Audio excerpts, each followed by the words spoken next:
First, we have your Swivl C-Series case, which contains your robot and all of its components. When you unpack, you'll find your Swivl C-Series base with the primary marker docked in it in the center. The primary marker tracks the robot, captures audio, and controls the app and device. To charge it, simply place it in the base, making sure all of the metal pins are aligned. The number of markers you receive depends on which model you purchased. C3 kits just have 2 secondary markers, and C5 kits come with 4. If you purchase the C5, you'll get 2 secondary markers that are already paired in the case, and another 2 in a separate box. Use these colored stickers to differentiate between your secondary markers.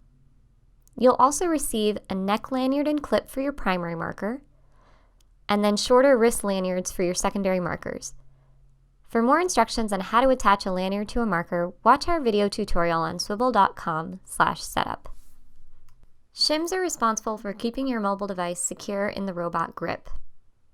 All kits come with 3 standard shims, one of which will already be in the base, and 2 additional ones.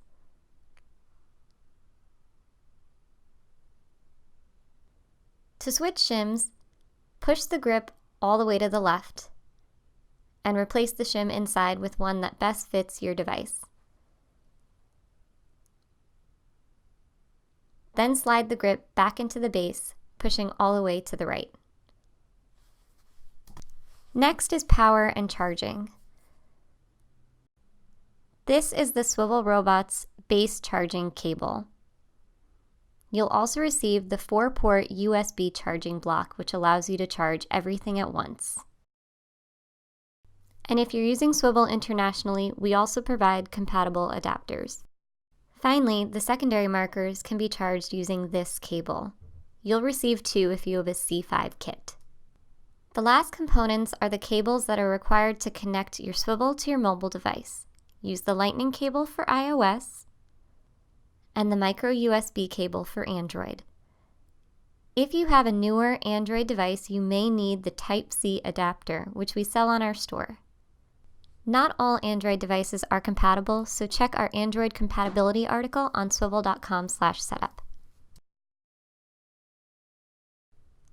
Our floor stand is an optional accessory, and if you haven't purchased one of ours, we highly recommend acquiring one of your own. To capture the best views of you and your classroom, the robot should be centrally located at a height sufficient enough to capture the instructor and allow the Swivl to pan a full 360 degrees. Another optional accessory is the Swivl Expand Lens Mini, which clips to your mobile device and provides a wide-angle view, which is perfect for multi-camera in the classroom. Finally, you have your trusty Swivl C-Series case, which will include our quick start guide. If you need more help, visit swivl.com/setup, which has even more great guides, articles, and videos.